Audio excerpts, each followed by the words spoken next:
Hi guys, and welcome back to Real Life with Abby. My name is Abimbola. Thank you so much for stopping by. So if you're new to my channel, please consider subscribing by clicking on the red button and click on the bell to turn your notification on so you can be notified when I post new videos. If you've already subscribed, thank you for coming back. It's good to see you again. Okay, so the heartbreaking video of a Nigerian dad, Agoboye Francis Monday, who sat by the roadside weeping with his sick child who has a heart problem, went viral on social media a few days ago. The distraught father, who sat in front of the Rivers State Government House, said he has been to so many places, including churches, for help, but help had not been forthcoming. Mr. Agoboye stated little Benaya, that's the little boy's name, needed 15 million naira for his surgery, which he could not afford to pay for. He asked for well-meaning Nigerians to please support him as he has spent all his savings. Mr. Agoboye went to Rivers State Government House on January 24th to see if there was a chance of him seeing the governor of the state, but he was chased away by security officers. He shared the photo of an appeal letter he had written to the governor, which he never got any reply to. And according to Mr. Agoboye, little Benaya had 64 days to live if an emergency surgery was not done. A witness at the time that Mr. Agoboye was sitting by the roadside, a person called Lexi Mueka. So a resident of Rivers State, Lexi Mueka, who witnessed the distraught father while he was in front of the state government house and was crying, wrote this, and he said, "We are the world, so let's make it a better place for baby Benaya. Please, after reading, try to help donate and kindly share to at least 3 groups. A Messiah might arise from these groups to help save the life of little Benaya, and God will single you out for blessing this year." I haven't been touched deeply or emotionally like the way I was on Thursday, January 24, 2019. Driving through the front of Government House gate, I saw a neatly dressed young man being beaten and pushed around by the Government House police. At first, I thought he was a criminal or an imposter who was trying to gain access into the premises illegally. But then I was shocked what I discovered when I took a closer look at the young man. I noticed that the young man was carrying a baby that was barely alive and gasping for breath. I became curious and triggered to seek more information. I also found out that the young man being beaten was the father who was only trying out the last resort to save the life of his child. He came to the government house gate just to see if Providence will smile on him, just like the man at the beautiful gate, so that he could get assistance from the governor, peradventure he leaves or gets into the premises. This sad event wouldn't have happened if not for the poor manner the security agents choose to dispatch their acclaimed duty by choosing to be ruthless and further act as though he was a prime enemy of the state.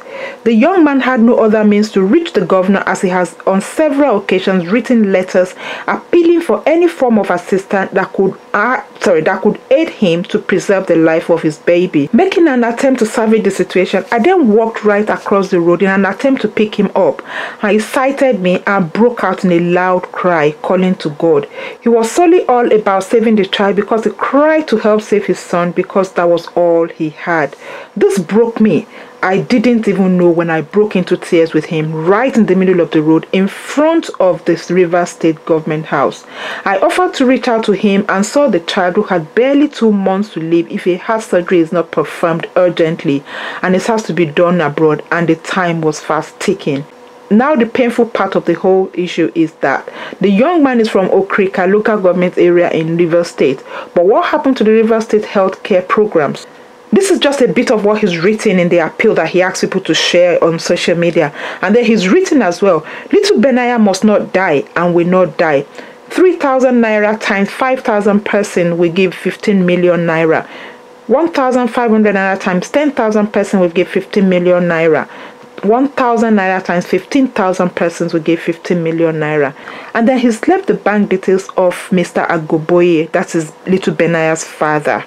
So people have come out and they have donated, and they've donated 70 million naira to that cause. Mr. Agoboye actually said he approached the local government chairman, councillors, House of Assembly members, and that some even warned him never to send them the video clips of the son again.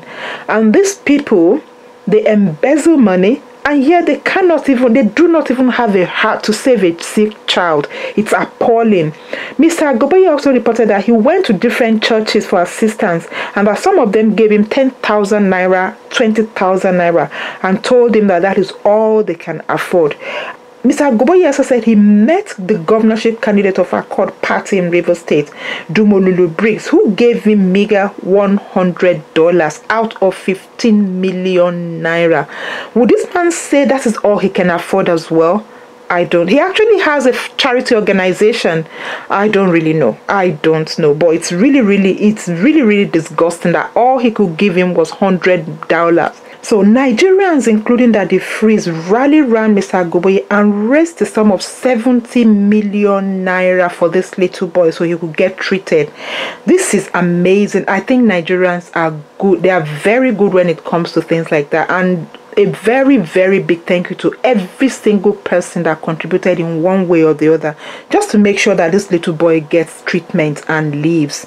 Some people initially thought it was a scam, but people that know Mr. Agoboye confirmed the story. People that know him very well confirmed he's a very honest man and that the story is actually true.